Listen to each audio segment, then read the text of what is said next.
saya mengikuti sebagai notulen. Hai, saya Yuyun sebagai narasumber.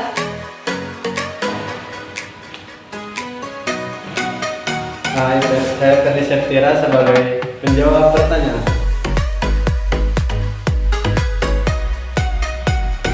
Hai, saya Yulia Sukadaroja, saya sebagai narasumber. Hai, saya Sinurunda sebagai editing. Hai, saya Dinadia sebagai penjawab pertanyaan. Hai, saya Reva Rosdiana sebagai pemberi pertanyaan.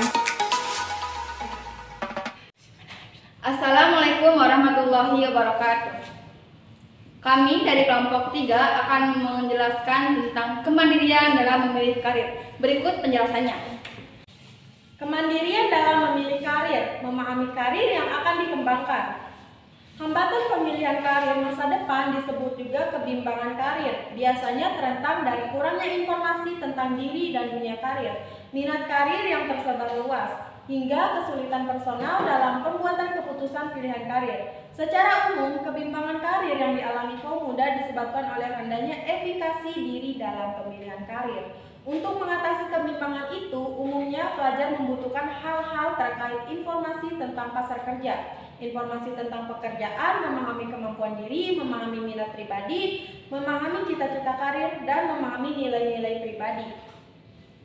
Untuk dapat menjadi orang yang mandiri dalam mengelola diri dan mempersiapkan diri untuk kerja, diperlukan pengenalan dan pemahaman terhadap diri, serta mengenal dunia kerja untuk menentukan pilihan karir agar mampu untuk mengambil keputusan karir. Keputusan karir hendaknya dipilih sesuai bakat dan minat. Untuk dapat memilih karir, diperlukan pemahaman diri untuk menentukan karir dan kemandirian dalam memilih karir. Yang pertama, pemahaman diri untuk menentukan karir. Pemahaman diri diperlukan agar kita mampu untuk mengarahkan diri dan membuat keputusan yang tepat dalam menentukan karir yang tepat untuk diri kita sendiri. Pemahaman ini terdiri atas yang pertama, mendeteksi bakat, minat, dan cita-cita. Bakat merupakan dasar kepandaian, sifat, dan pembawaan yang dibawa sejak lahir. Minat merupakan kecenderungan hati yang tinggi terhadap sesuatu, gairah dan keinginan. Cita-cita merupakan keinginan atau kehendak yang selalu ada di dalam pikiran. Tujuan dari mendeteksi bakat, minat, dan cita-cita adalah agar kita mampu untuk mengenali diri dan kemampuannya dengan bidang karir yang ditekuni, sehingga ada keselarasan antara bakat dengan minat dan cita-cita yang ingin diwujudkan. Orang yang mampu untuk mengetahui bakat, minat, dan cita-cita terhadap karir diharapkan menempatkan diri, mengarahkan diri, mengelola diri, dan mengambil keputusan karir yang tepat agar masa depan karir yang diharapkan dapat tercapai. Yang kedua, mengidentifikasi kelebihan dan kekurangan diri. Setiap individu mempunyai sikap, kebiasaan yang positif dan sebaliknya, memiliki kekurangan dan kelemahan yang harus diminimalkan. 2. Kemandirian memilih karir. Kemandirian dalam memilih karir harus dimiliki oleh semua orang. Sikap mandiri ini digunakan sebagai pengambilan keputusan untuk menuti karir atas kemampuan diri dan tidak bergantung pada orang lain. Memiliki rasa kemantapan diri dalam memilih karir yang menjadi pilihannya, dan memiliki rasa tanggung jawab terhadap karir yang akan ditekuninya. Kemandirian dalam memilih karir juga dipengaruhi oleh faktor-faktor yang ada di dalam diri siswa itu sendiri. Faktor-faktor tersebut yaitu kebebasan dalam memilih karir, merupakan sikap di mana tidak adanya rasa terkekang, rasa terbebani, dan tidak adanya pengaruh orang lain dalam menentukan karir yang harus dipilih.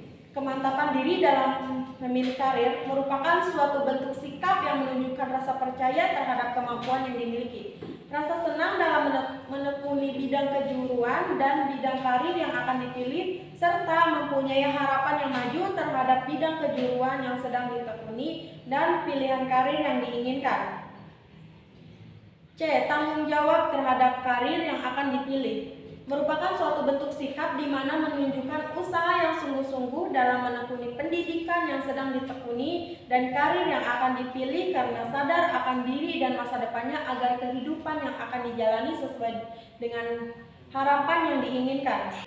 Bentuk-bentuk pilihan karir. Yang pertama, merancang kelanjutan studi jenjang pendidikan tinggi. Melanjutkan studi ke perguruan tinggi merupakan salah satu bentuk pengembangan kesadaran potensi diri.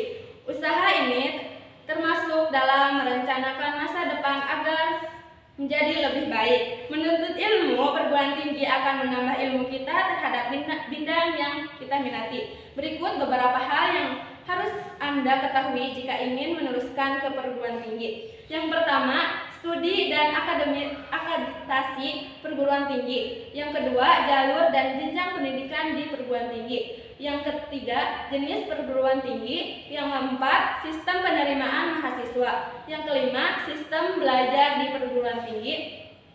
Yang keenam, perguruan tinggi kedinasan.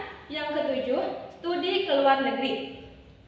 Yang kedua, mengikuti kursus atau pelatihan, usaha meningkatkan kecakapan hidup untuk dapat dijadikan model bekerja atau berwira swasta dengan memasuki kursus keterampilan atau pelatihan dan dipilih sesuai dengan minat dan bakat yang dimiliki. Yang ketiga, memasuki dunia kerja. Tidak semua siswa melanjutkan studi ke jenjang pendidikan tinggi karena adanya berbagai alasan, maka dunia kerja menjadi pilihan. Berikut tahapan-tahapan untuk memasuki dunia kerja. Yang pertama, mencari lowongan. Yang kedua, menetapkan rasa percaya diri dan mempromosikan kemampuan yang dimiliki. Setelah mendapatkan lowongan kerja yang diinginkan, maka dilakukan usaha tindak lanjut dengan mempersiapkan berkas persyaratan yang diminta. Yang ketiga, mengikuti seleksi. Pertimbangan dalam memilih karir. Dalam usaha memilih karir diperlukan beberapa analisis. Berikut analisis yang dilakukan dalam memilih jenis karir yang diinginkan. Yang pertama, pertimbangan fisik untuk memilih karir. Yang kedua, analisis untuk memilih karir. Analisis memilih karir yang dimaksud adalah beberapa jenis yang berhubungan dengan kemampuan non-fisik. Berikut beberapa analisis tersebut. Yang pertama, kemampuan akademis atau kognisi merupakan perolehan nilai sebagai ukuran kemampuan individu dalam ulangan harian. Yang kedua, kemampuan khusus atau bakat. Yang ketiga, minat. Yang keempat, pribadi berorganisasi yang dinamis dalam diri di individu. Sekian dari kami, mohon maaf bila ada kata yang kurang berkenan di hati kalian. Semoga dengan penjelasan tadi dapat bermanfaat dan dapat menambah wawasan kalian. Terima kasih. Wassalamualaikum warahmatullahi wabarakatuh.